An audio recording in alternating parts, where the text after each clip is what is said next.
Hello दोस्तों, good morning, जय श्री राम। कैसे हैं आप सब लोग। अगर हम बात करें भारतीय शेयर बाजार की तो एक शानदार रिकवरी हमने भारतीय शेयर बाजार में आती हुई देखी। कहीं ना कहीं हमने देखा निफ्टी, बैंक निफ्टी, सेंसेक्स सभी में रिकवरी का ट्रेंड रहा। तो अगर हम बात करें यहाँ पर निफ्टी की तो निफ्टी करीबन 0.77% के गेंस के साथ 24,570 के लेवल पे क्लोज हुई। वहीं हमने देखा कि बैंक निफ्टी करीबन 0.84% के गेंस के साथ 57,746 के लेवल पे क्लोज हुई। सेंसेक्स करीबन 0.52% के गेंस के साथ करीबन 78,499 के लेवल पे क्लोज होती हुई नजर आई। आईएनआर करीबन 0.19% के गेंस के साथ अप्रिशिएट हुआ और 95.19 के लेवल पे क्लोज हुआ। मिड कैप निफ्टी 0.61% क्लोज हुई।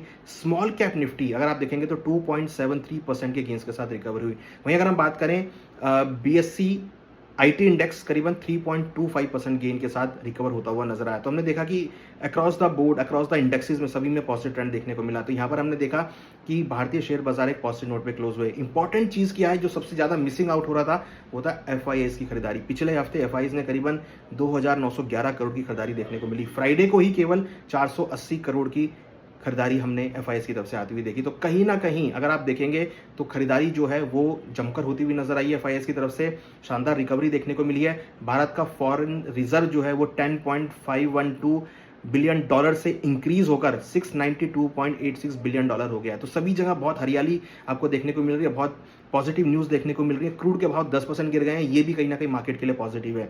तो हमने देखा कि इक्विटी मार्केट के लिए पॉजिटिव ट्रेंड आता हुआ नजर आ रहा है। अब अगला हफ्ता कैसा होगा ये जानने के लिए वीडियो में अंत तक बनना पड़ेगा और वीडियो को लाइक, सब्सक्राइब, फॉलो, शेयर सब कुछ करना पड़ेगा। आपको ये अब मैं आपको देने वाला हूं कि क्या इंपॉर्टेंट लेवल्स होंगे। तो यहाँ अगर हम बात करें निफ्टी के लिए इंपॉर्टेंट लेवल्स हैं 24,300 वेरी स्ट्रॉन्ग सपोर्ट है।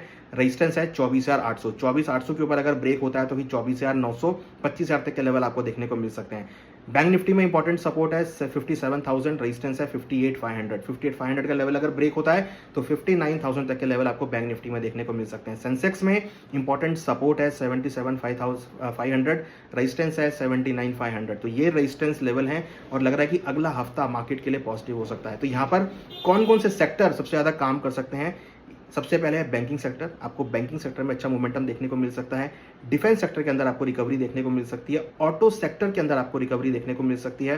साथ में मेटल सेक्टर के अंदर आपको रिकवरी देखने को मिल सकती है, क्योंकि हमने कमोडिटी मार्केट में रिकवरी आती हुई देखी है। तो मेटल सेक्टर भी यहाँ पर ग्रो करता हुआ नजर आ सकता है। मॉनसून के फ्रंट पर मॉनसून अगेन भारत में हिट होता हुआ नजर आ रहा है, बहुत अच्छे वॉल्यूम के साथ आता हुआ नजर आ रहा है। तो शायद थोड़ा सा डिले है, मगर ये है कि कहीं ना कहीं जिस तरीके से मॉनसून आया है, शायद जो बिलो नॉर्मल मॉनसून की बात कर रहे थे वो शायद ना होता हुआ नजर आए। तो कहीं ना कहीं मॉनसून का जो फीडबैक है वो यहाँ पर पॉजिटिव आता हुआ दिख रहा है और मॉनसून धीरे धीरे स्पीड पकड़ता हुआ नजर आ रहा है। अगर मॉनसून ऐसा ही रहा तो ये भी भारत की इकोनॉमी के लिए पॉजिटिव होगा। यूएस ईरान की जो वॉर है वो थमती हुई नजर आई है, वो पॉजिटिव पॉइंट है। एफआईसी खरीदारी है वो पॉजिटिव पॉइंट है। तो अगला हफ्ता तो यहाँ पर हमें खरीदारी देखने को मिल सकती है। शानदार रिकवरी हम यहाँ पे एक्सपेक्ट कर सकते हैं। और निफ्टी में लग रहा है कि ऊपर में 24,600 से लेकर 24,800 तक के लेवल देखे जा सकते हैं। बैंक निफ्टी ऊपर में 58,000 से लेकर 58,500 तक के लेवल देखने को मिल सकते हैं। सेंसेक्स में 79,000 तक के लेवल आपको देखने को मिल सकते हैं। तो अगला हफ्ता भी मार्केट के लिए पॉजिटिव लग रहा है और लग रहा है कि अगले हफ्ते भी इक्विटी मार्केट में आपको रिकवरी देखने को मिल सकती है। और बाय ऑन डिप्स की स्ट्रेटेजी आपको इक्विटी मार्केट में देखने को मिल सकती है। जल्दी से लाइक कर दीजिए, सब्सक्राइब कर दीजिए, फॉलो कर दीजिए, शेयर कर दीजिए। Thank you very much.